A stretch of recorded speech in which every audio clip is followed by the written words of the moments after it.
It's not that you have to somehow spend 10 hours a week doing strategic thinking. You do not.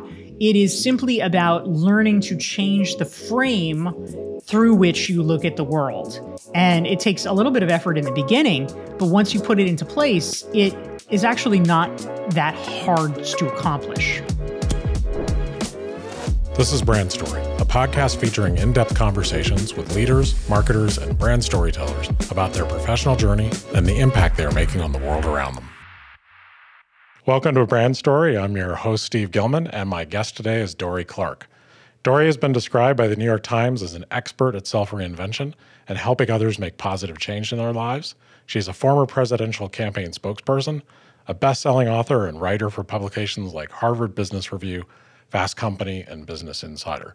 She's a strategy consultant and keynote speaker who has worked with Google, Microsoft, and Fidelity, just to name a few. Hi, Dorie. Welcome to the podcast. Hi, Steve. Good to be here. Yeah, I'm so happy to have you here. And I've read several of your books and seen so many of your TED Talks and so many of your, episodes of your wonderful podcast, LinkedIn Live episodes. So I'm so excited and primed to talk to you today.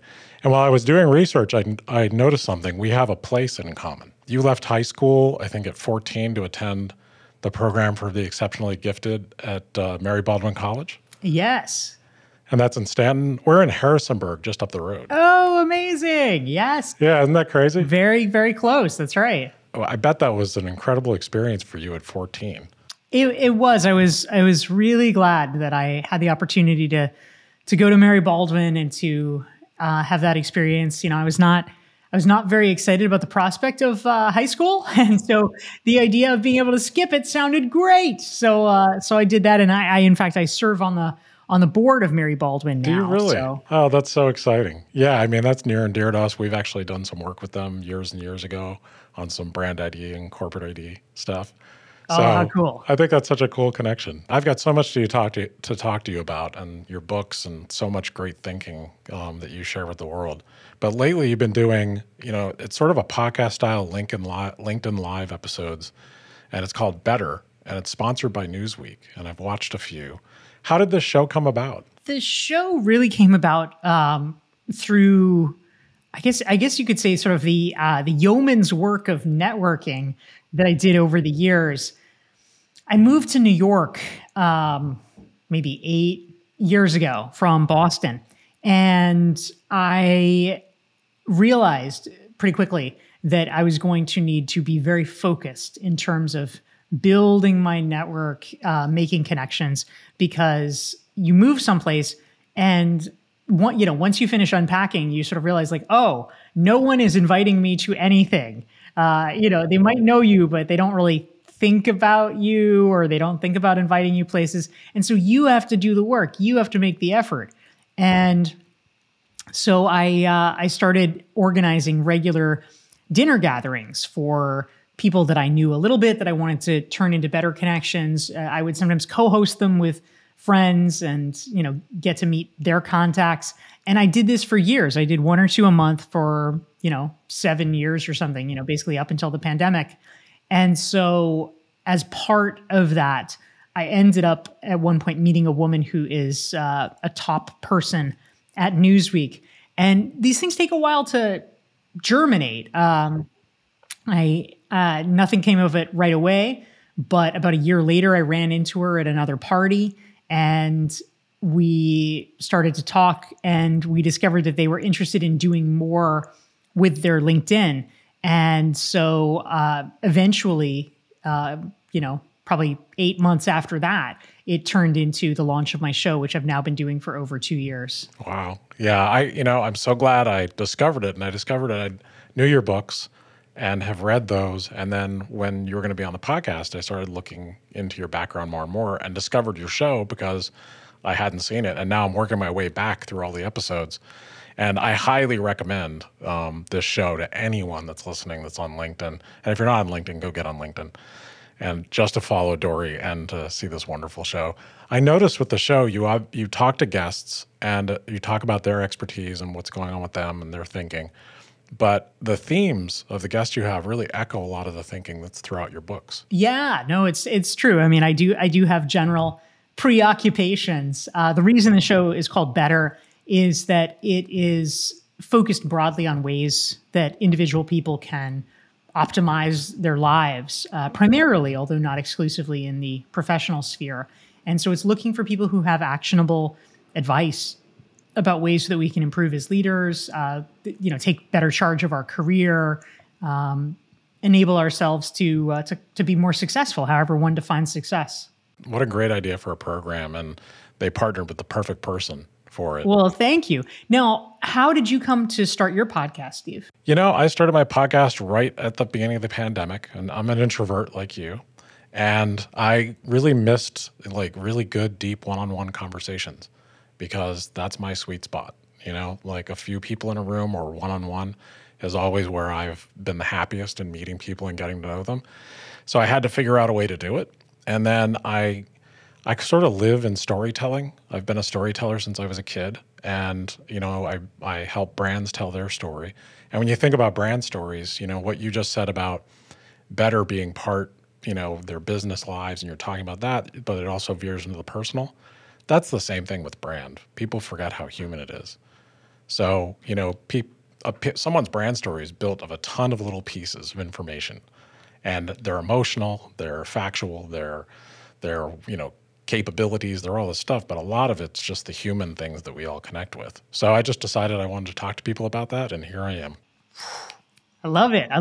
That's great. And I've been having a blast because the guests I've gotten, every single one of them, I feel like I learn, I do the research, I really dig into the person's work, and it's like every single person I get this, it's like taking a class of them. So it's been great for me. Yeah, that's fun. Yeah, I love it. So let me talk to you about your books because there's no way I can talk about all of them, but you have some absolutely amazing books and you're an incredible writer. If people haven't read your books, Reinventing You, Defining Your Brand and Imagining Your Future is one of my favorites. I think it's one of the best books on personal brand. You have Standout, Entrepreneurial You, and then your latest, The Long Game, How to Be a Long-Term Thinker in a Short-Term World, I think is a book that everyone needs to read right now. It is so perfectly timed for this day and age. So I wanted to talk about that one a little bit to start out. It's really full of amazing advice on how we can live a more balanced life. And why do you think we all get just so stuck in short-term thinking? Well, partly I would say it's the nature of the human condition where, people do like things now. That is a true thing.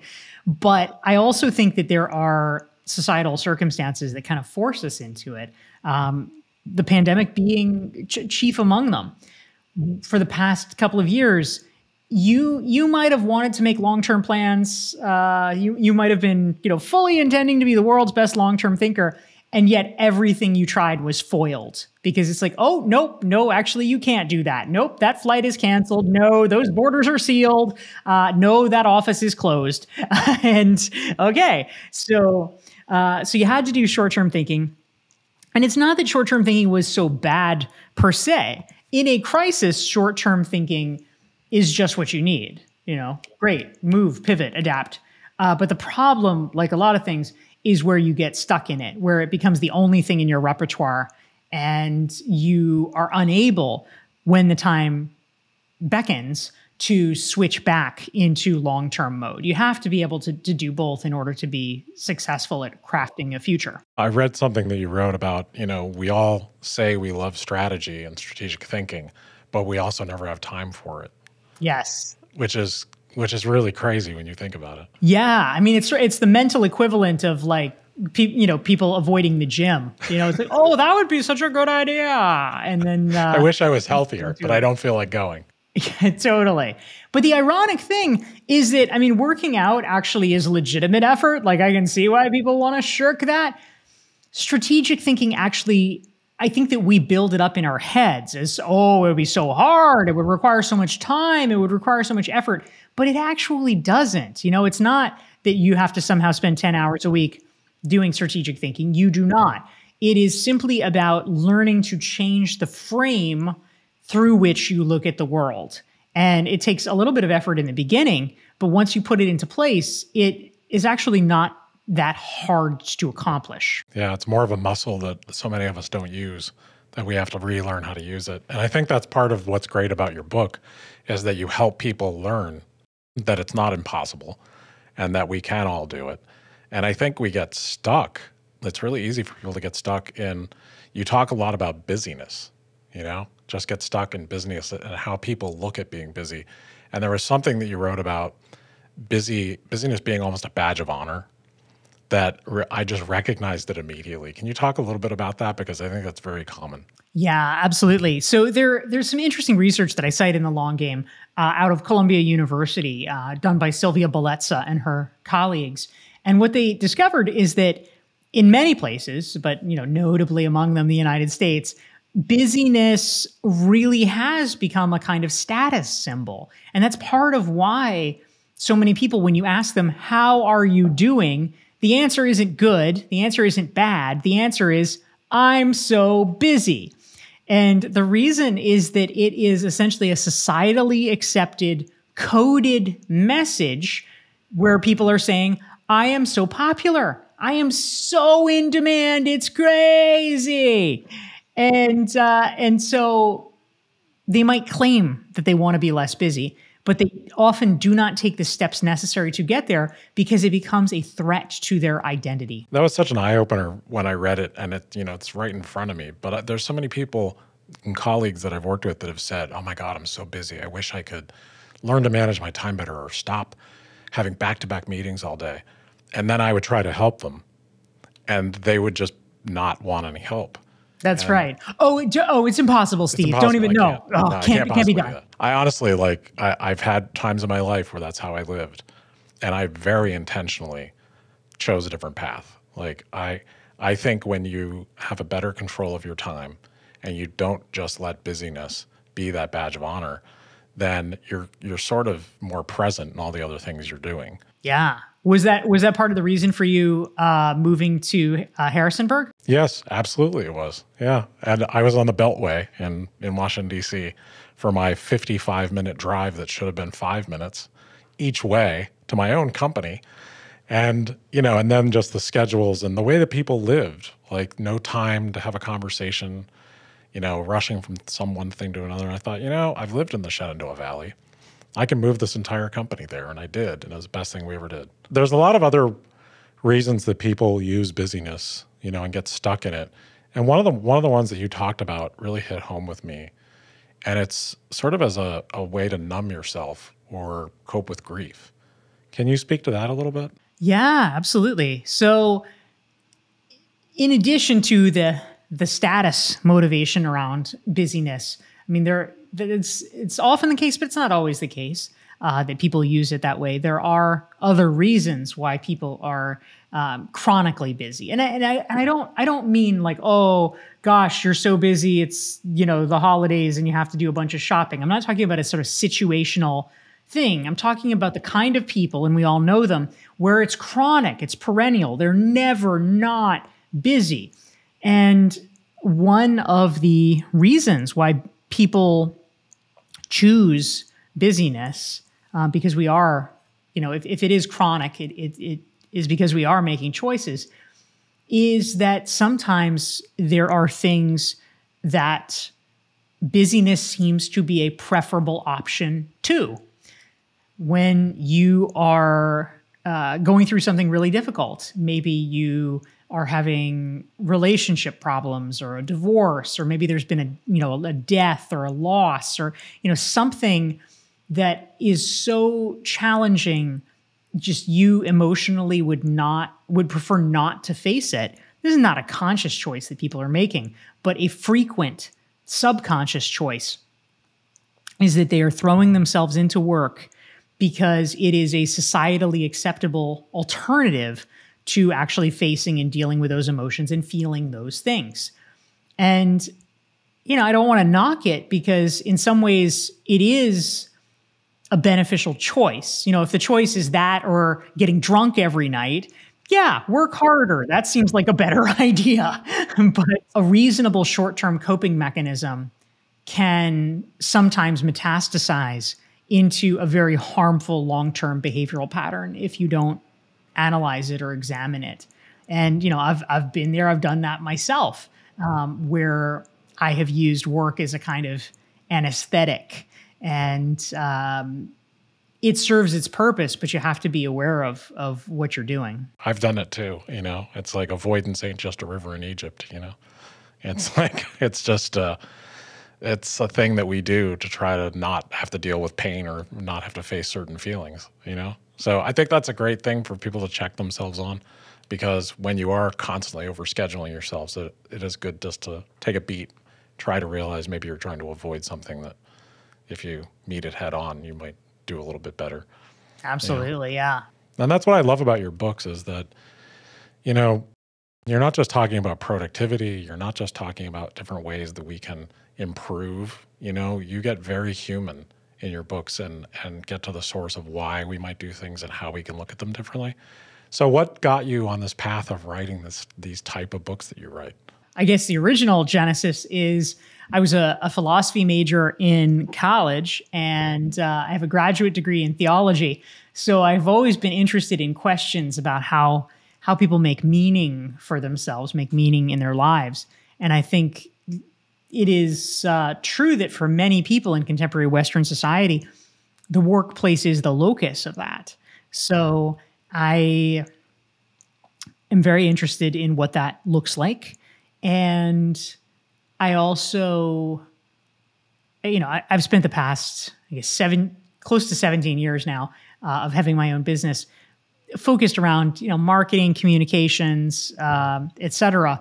And so that caused me to become interested in the interpersonal side. I mean, to your point, the brand story, right? What are the narratives we're telling about ourselves? What are the narratives we're telling about our companies and our business and why we're doing what we're doing? And how does that relate to the life we want to create for ourselves? So I do think it's a fundamentally philosophical pursuit. How interesting. I mean, your background is such a perfect, road to the types of books you write, because there is this real philosophical feeling that when you read one of your books, and I'm not surprised that you have a background in theology. Everything you write is very caring, has this very big perspective that you help reframe for everyone that reads. Well, thank you. What was your background, Steve, that got you into sort of marketing and branding? Theater. So I was a theater director and also toured an improv group up and down the East Coast and performed improv, even though I'm a dedicated introvert. I love performing improv. That's weird, I know, but it works. And also I studied marketing. So I was one of those bizarre people, paid for my own education, had a triple major.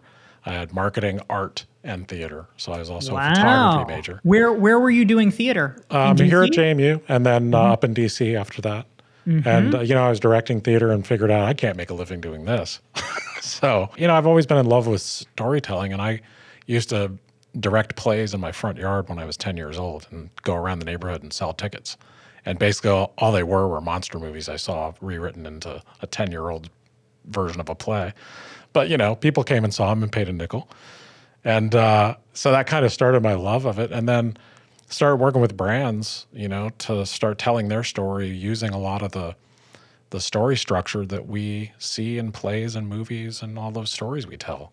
People forget how human a thing this is. It amazed me as a business person how people don't use those tools in business. They do more now, but for years they did not. Everyone thinks business people speak business. Well, they don't. They speak human, just like all of us. They make decisions with emotion. Let's talk a little bit about your book, Reinventing You, because one of the things I love about that book is that I really do think it's one of the best books on personal brand. And, it's not everyone would think, a lot of books on personal brand almost sell it a little too hard. And I love how you come at it by helping people realize, what do people care about other people? And there's a saying in there that is either Hungarian or not, but it's if 3 people tell you you're a horse, buy a saddle. Can you tell me a little bit about that? Yes. So, part of the fun of it, actually, there was a woman that I quoted in the book who's an author and an angel investor named Judy Robinette. And I was getting her take on personal branding. And she was like, well, it's like that Hungarian proverb. If 3 people tell you you're a horse, buy a saddle, which I thought was so apt and so funny. But anyway, I have subsequently talked to a million Hungarians and they're like, "This not Hungarian." So who knows? Who knows? It's absolutely still a good saying. So somebody invented it. We don't know who, but what I like about it is, it is fairly useful in the sense that too many people, I think, as with all things in life, people often go to two extremes. One extreme is that one person tells you you're a horse and then you freak out because you're like, oh my God, am I really a horse? Or, oh my God, do they all think I'm a horse? And it's like, well, maybe that person just took peyote or something. Like, one person is really not, a definitive rendering of who you are as a human. Like, we need to put that away. And then on the other end, you have the people that just go too far on the opposite way. Like, I don't care. I don't care what other people think. I'm me, and they should get me. It's like, all right, well, I would like to live in that universe, but we don't. So you need to somehow understand, like, data from multiple people is actually fairly useful because as long as it really is from multiple sources and you're getting the same message, it is probably fairly reliable, and it probably can teach you something that you might not be able to see about yourself. And in the spirit of philosophy and Socratic self-inquiry, I think that understanding a little bit more about how you're coming across is not a bad thing. I don't think so at all. I think it's much more authentic. A lot of times people, want to be something and then they insist that's what they are. But it's like a horse insisting they're a dog. You know? Like if you're a horse, embrace being a horse because you're going to be one. You had a story you told in the book about the Boardroom poet that I think is like a wonderful example of authentic brand. Can you just tell me a little bit about that? Yeah, absolutely. So one of the scenarios that is challenging for a lot of people is if they want to make a shift professionally, they often worry, is anyone going to take me seriously? I've invested so much time, so much effort in getting known as X, and then I want to get into Y, and, will anybody listen? Will they think that I'm just a dilettante? Will they believe, would I have any credibility? Would they believe what I say? And it is especially hard with some transitions.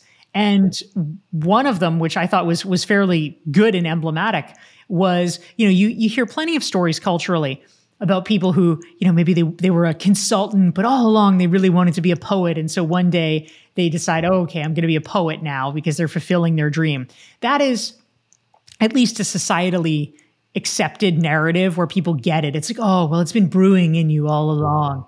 But the reverse, what actually struck me as really interesting is kind of this man bites dog situation, because there was a woman that I know, and I profiled her in Reinventing You, named Libby Wagner. And she was a poet. She was a trained poet, MFA and all. She taught in a university. She had written chapbooks of poetry that had been published, all of the credentials. But she decided she wanted to do a career change and become a management consultant. And this reverse shift is a lot harder because, the narrative in her head, which I think was not irrational, was, why would these business people listen to me? They're going to think, oh, blah, blah, she's a poet, she might know about Keats, but, what does she know about my balance sheet? So anyway, you have to prove yourself under those circumstances. And anyway, her answer for a long time, and I think a lot of people can probably relate to this, is she just decided not to tell anyone. She just decided to totally hide the fact that she was a poet, which is kind of tough because that's how she had spent the first multiple decades of her career. But she basically kept it under her hat. But it meant that she was not really able to tap into what made her shine or special gifts that she had. But over time, she became more and more confident, and eventually she started sort of letting it slip, and people actually, to her surprise, began reacting favorably. And so over time, she got more and more confident about coming out, so to speak, as a poet. And so she decided that she would lean into it. So she began hosting writing retreats, or actually, these sort of retreats, leadership retreats for her clients, where they would read literature together and then use it as a focal point for discussing leadership theories and their own business practices. And also she renamed her newsletter The Boardroom Poet so that it became a part of her identity and part of her strengths that she was leveraging. So let me ask you one more question about reinventing you. And you frame for people the act of Googling yourself really in a really cool way. How would you talk to people about that? Well, I think there's a certain percentage of people who it never even occurred to them to Google themselves. Like, what is that? Why would you do that? There's another percentage of people that would think, wow, that sounds like the most narcissistic thing ever. Like, ugh, God, like who does that? Are you a Kardashian trying to see how many hits you have? But I actually think that Googling yourself periodically, or even better, setting up a Google alert so that you are just, you have a push notification whenever your name pops up on the internet is actually a very good idea. Largely because it enables you to just stay on top of what's being said. Because if something is out there, number one, if it's a positive thing, well, it would be an awfully nice thing for you to thank the person or just be aware of it. If it is a negative or an incorrect thing, not a bad idea for you to be aware of it sooner rather than later so that you can correct it or take care of it rather than letting it fester and somehow spread without your knowledge. So I think I would consider it good internet hygiene. Right. And then also, what people see about you is a lot of times just going to affect your personal brand. Absolutely. I mean, until the 90s or so, we didn't have to worry about this. But I mean, now we do. I mean, you do this, I'm sure, and I do it. Everybody does, which is the minute you have a meeting with someone set up or you're connecting with someone, you're like, well, I want to know a little bit more about them. And so you Google them. I mean, it's just the thing that you do. And so it's almost irresponsible to ignore that and to somehow imagine that doesn't exist or that that's not a thing that you should take into account. For the audience, I would say, if you haven't read Reinventing You, please go get it right away. It's one of my favorite books. And I think what's so wonderful about it is, like, we were talking about the fact if you're a horse, be a horse. But where that connects to the story about the poet, the boardroom poet, is that you can be all kinds of different kinds of horses. You can be a striped horse. You can be a horse that helps other people be better horses. So we can all change and grow. But, I think being authentic about your story is really what it comes down to. Yes, absolutely. So with the kind of work you do, what's the best thing about it and what's the worst thing about it? Because you're an author and a lecturer and, so I guess you're traveling some, you're working by yourself. So what's the best thing and the worst thing about how you make a living right now? Oh, boy. Well, I have always been sort of an autonomy junkie. I remember reading years ago, I think it was the book Stumbling on Happiness by Daniel Gilbert. Great book. And it was really interesting. And they talked about, just at a really basic level, it is useful for us to all be aware of, like, what are the things that systematically have been proven to make humans either happy or unhappy? And how do we plan around it? And to your point, Steve, one of the things, like literally, like I think it's either the top one or the next to top one that made people unhappy was being stuck in traffic. And so if we can eliminate that from our lives, I mean, nobody's going to miss it. That's great. And the thing that made people happy was a sense of autonomy. And so in terms of what I do love that there's a lot of variety. There's a lot of autonomy. I have a busy schedule and I work a lot, but unlike certain people who, like, I don't know, let's say you work at a law firm, and it's like, oh God, well, my boss just dumped all this stuff on my desk and I have to cancel all my weekend plans because I suddenly have to do this. Nobody's going to do that to me. I mean, you get to decide. Yeah, I get to decide. And so it often means that the volume is large, but the timing is of my choosing. So I have the ability to prioritize the things that matter. So I appreciate that a lot, for sure. The worst part is probably just that, and this comes with the territory, so I'm happy to deal with it. But because I'm doing a lot of different things, there are a lot of people coming at me with stuff. And so I can almost never catch up really fully with my inbox because there's, everything you say yes to sort of engenders 10 emails about it. And so it's like, oh boy, there's a lot of people to whom I constantly owe things, you could say. I bet it's a real challenge when you're working on your own, or you're at the, part where you're a decision maker. And as a fellow autonomy junkie, I get it. It's a great way to live, and also you have a little bit more pressure to really watch how you say yes and no to things. Totally. That's one of the things. So what event would you say in your life has shaped you most as a person? That's a great question. What event has shaped me the most? There's a lot of ways to answer it. I guess I'll take it hyper literally, which is an event or a series of events that has been important to me professionally. And this is something I've written about in some of my books. There is a conference that I first learned about when I was like 13. And it was called Renaissance Weekend. And it's an ideas conference that was most famous because when Bill Clinton was president, he would attend it. And so I remember hearing about it and, I just being like, well, I want to go to that. Like, why can't I go to that? Where the president's hanging out. That sounds like a great idea. And anyway, my family was far from it. Like that was not their thing. They were not connected. I don't think it ever would have even occurred to them to want to go to or to want to go to such a thing. But I was very keen on it. And so I basically didn't forget about it. And so fast forward to around 2008, and I had started my business, but I was in my 20s, and it's an invitation-only conference. But I was like, I didn't know anybody who went. And I was like, well, I'm going to invite myself. So I wrote them a letter, and I was just like, hi, I know you need to technically be invited, but can I raise my hand here? And graciously, to my surprise, they were like, okay, you can come.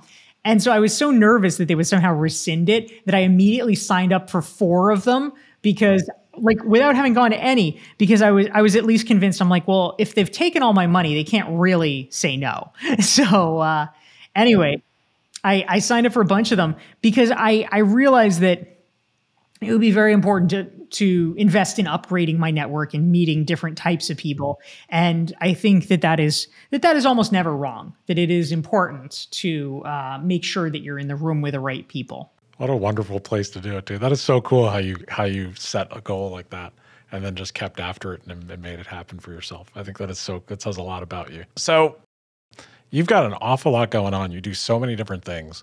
What would you name this chapter of your life right now? Above and beyond middle age. I would. Good book title. I like that. Yeah. I would say that, the way that I think about it is that I'm trying to sort of consolidate gains and sort of rebalance the portfolio a little bit, because I've been able to accomplish not all, but a lot of my professional goals. And I've also, in particular, I started in 2017. It's one of the books we haven't talked about as much yet, but this book, Entrepreneurial You, is a great book. Thank you. It's about how to, create multiple revenue streams in your business. And in particular to turn up the dial on passive income, which was a sort of obsession of mine.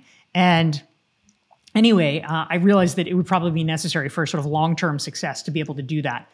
And as a result, I've been able to do more of that. I think it's given me a little bit more freedom and flexibility.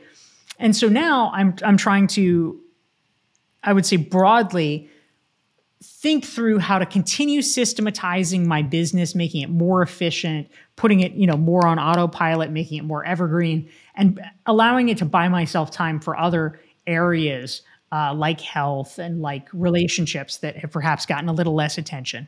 Yeah, increase your autonomy even more. And that was something I was going to mention at the end. You have a lot of wonderful seminars and things that people can take and sign up for. So if you're not following Dorie on LinkedIn, or if you don't know about Dorie and her books, you can also get training from Dorie. And some of the trainings look absolutely amazing. So I've seen people that have graduated from some of your programs, and post their diplomas. And, you know, you're one of the smartest people I've ever had the pleasure to talk to. So anyone that gets a chance to take a seminar from you should instantly sign up for it. That's what I think. Thank you, man. Appreciate it. Well, absolutely. So I have like 2 last questions for you, and I will let you go because I know you have a busy day. What's something about your work that no one ever asks you that you wish people knew more about? Something about my work. I would say, you know, I talk about it a little bit, but a thing that I always like to geek out on is hearing different people's sort of productivity strategies. I'm a little bit torn, you know, because on one hand, I know that this sort of current societal wave is like, why are we doing so much? We need to give ourselves a break. And like, I believe in that. And also, I'm still the person that I'm like, how can I do more? This, you know, this sounds amazing. How do I fit it all in? You know? Right. So I'm like at war with myself. So whenever there's like hacks or whatever, I'm always like, yes, tell me more. So I love to trade stories about that. That's right. Well, you're a wonderfully complex person. I like how you're struggling with those 2 things at once. Chill out and get more done at the same time. So last question, and thank you so much for your time here today. This has been a blast for me. If you could give your younger self any advice, what would it be? Oh, all the way. Build an email list. That's the most important thing for anybody. That is such a great answer. I've never gotten that one before, and I've given that advice so many times that it's just great. That's a great answer. So thank you so much for being here today. It was so much fun talking to you. Okay, well, thank you so much. It's so great to get to talk to you. I'll also just mention too that for folks who are interested, we had spent a lot of time talking about Reinventing You. And if folks are interested, I have a free Reinventing You self-assessment with questions that you can use to reflect on your own life, your own personal brand, your own reinvention if you're thinking of one. And they can get it at DorieClark.com/reinvent. Yeah, I took that assessment and it's really cool. So that's a great way to get to know Dorie and her work, is to go take that Reinventing You assessment. Not only is it fun, you get some really cool information out of it. So I'll tell you, I'm such a fan. So this was such a blast for me.